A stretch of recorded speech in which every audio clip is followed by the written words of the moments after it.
Good morning. Good morning. Prof, how are you doing? I'm fine with the grace of God. Great, great. We're joined on the telephone line now by Professor John Gachi. He's a Dean, UCC Business School, and he's also an economist. Thank you so much once again for joining us here on the Morning Side. A Happy New Year to you. Thank you. All right. Okay, so as we do understand it, we've had our debt levels reduce.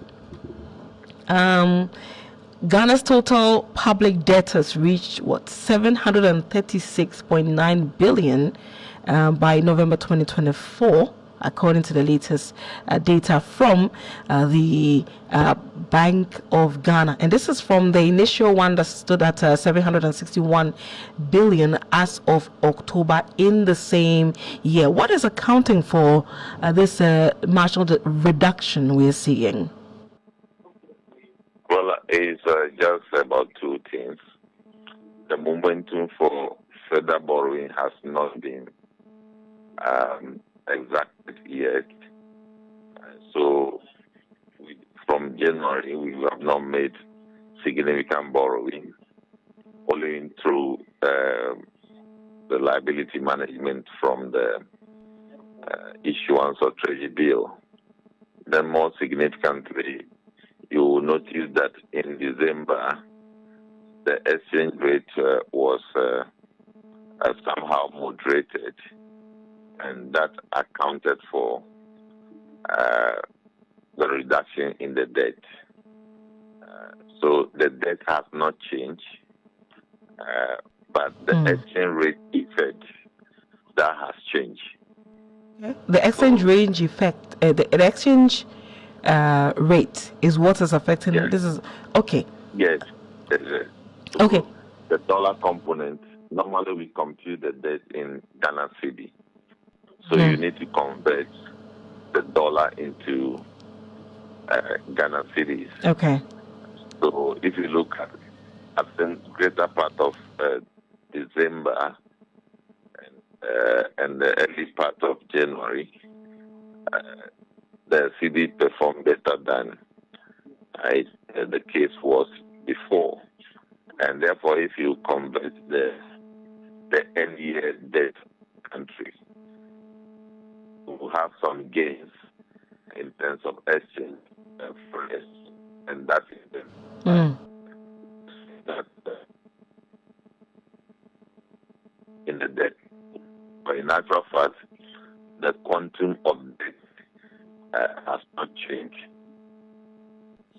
Primarily, you're saying the quantum of debt has not changed, but primarily this reduction we are seeing is as a result of the exchange rate effect, because during that period we saw the cedi stabilizing, especially in the lead up to the elections and afterwards. So does it mean that now you're seeing that the cedi is also depreciating? And does it mean that it is going to, just as it has had a positive effect on the debt, subsequently we are going to see it, impacting negatively on the debt as well? Exactly so. So, we cannot be excited about this marginal reduction. There's no excitement about that. If we can only be excited about the exchange rate when its performance is consistent and lasts for a long period of time. But as you see, the cedi is undulating over a period of time. So that's how it has been behaving. Therefore, if the exchange rate is pronounced, the debt in Ghana cedi term will pronounce. But the debt in foreign currency term or in the dollar term has not changed. So anytime the cedi depreciates further, the cedi component, the cedi equivalent of the debt will be pronounced. Anytime the cedi, the currency appreciates or becomes stable, the cedi equivalent of the debt will And that is the situation we are in. And this is not the first time. We have been seeing that over and over. So it goes up, reduce somehow as a result of the exchange rate.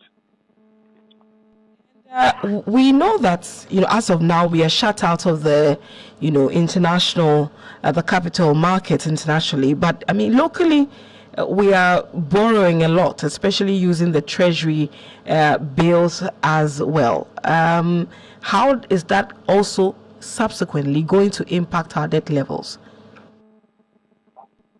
I think that is normally, we call it normally liability management. It's a short-term activity, but the concern has to do with we have now limited ourselves to only trade bill. So we have to work very hard to open up the domestic debt market so that in due course we can be issuing some long-term domestic debt or bond, and that will balance, and then that we can reduce our participation in the trading bill market, and that is something that I believe the authorities will be doing, so that at least we see whether by the close of the year we can begin to operate at the domestic debt market in more longer term debt to reduce the volume of participation in the bill market. The new finance minister says that I'll stabilize the city and create jobs. Good priorities on his part. I'll stabilize the city and create jobs. Yes, that's what Ghanaians want. Ghanaians want jobs. They want the community and individuals want the city to be stabilized. When the city is stabilized, it has effect on inflation, and inflation will drop. So his statement was apt, it's appropriate, and he will work towards that to achieve lower inflation, stable city, and then the economy become productive again to create jobs. I mentioned the capital market briefly. As of now, when they talk about, our debt levels reducing a little bit, now you've explained that it's largely because of the exchange rates. There's been talk about maybe things are improving to the situation where perhaps we can access the international market, capital market. How soon can that be done, or is that possible within the shortest period of time? I think the roadmap for entering into the international capital market is 2027.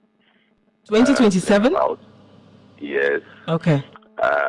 However, the current government can work with partners to ensure that we achieve better fiscal consolidation and to create the opportunity for us to enter into the international debt market earlier than 2027. But we are dealing with two markets here. We are shut off from the domestic debt market also. So we are not issuing longer term debt instrument in our own market. So we should work first of all to achieve some activity in the domestic debt market by the issuance of longer term debt instruments like a 2-year bond, 3-year bond, or 5-year bonds to resume earlier than 2027.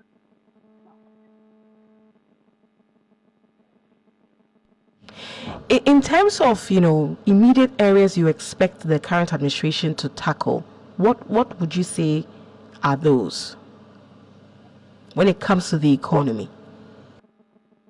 I think those things have been set out already. Fighting inflation, controlling debt, and then revamping efforts to increase revenue mobilization, and also to ensure that the tax environment is not inimical to businesses and individuals, so that they can pay freely, and also to ensure that the energy sector is efficient and the economy becomes productive. That is what is the task ahead. We cannot continue to live with the high inflation, especially high food inflation that we are facing. We need to strategize to coordinate between the finance, agri, trade, and if you like, Bank of Ghana, so that we can begin to target food inflation and reduce food inflation while increasing revenue mobilization and ensure deeper cut in expenditure, which we hope will happen because of the bold step that was taken to reduce the number of ministries to 23, and the bold step that has reduced the number of ministers from, I think, 110 to 60. That is a huge savings. And I also believe other measures that is geared towards controlling the way tax exemptions are granted will also come on board, and that will also help the process. And we know that today there will be a monetary policy meeting today by the Bank of Ghana. Do you have any expectations? There are some predictions with regard to the policy rate, among others. But do you have any expectations at all? Well, expectation is difficult to give, but if you look at what has happened in the last quarter, where inflation is edging up, you do not expect that policy rates will be reduced. What is likely to happen is to still see the policy rate maintained. And we do not also expect policy rate to go up either. So I think the best expectation is to have a policy rate maintained on the back of pronounced revelation in the distortion in the energy sector debt, and on the back of increase in the inflation for two or three successive months. So that is not a good sign for reduction.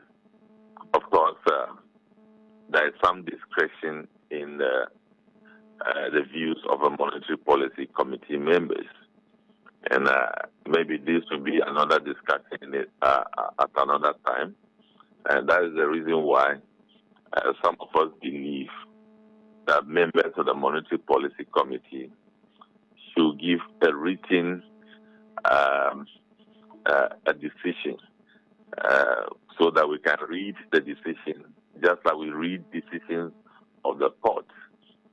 That Supreme Court members, panel members are sitting, let's say a panel of 5.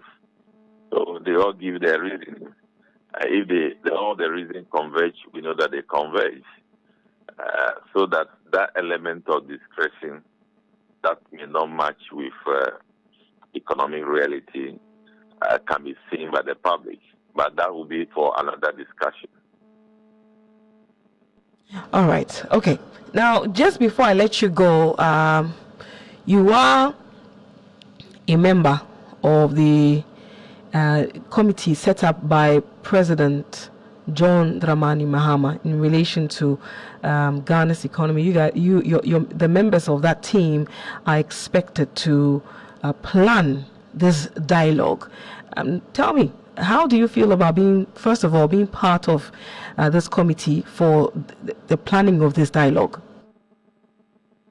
I think it's a privilege to serve the country in that capacity, and I believe I will commit myself with the best of my abilities to do the work that is required of me, and in contributing to structuring a plan for a discussion at the dialogue that will bring together all stakeholders to chart a map for the economic recovery of the country, and then strengthening the structures of the economy, putting the governance priorities in place. So that is how I feel, and I think it's privilege. And what are your expectations at the end when the job is done? What do you expect? Or what do you expect the job to do? Well, we are called upon to plan for the dialogue, and we hope that the dialogue will be fruitful dialogue.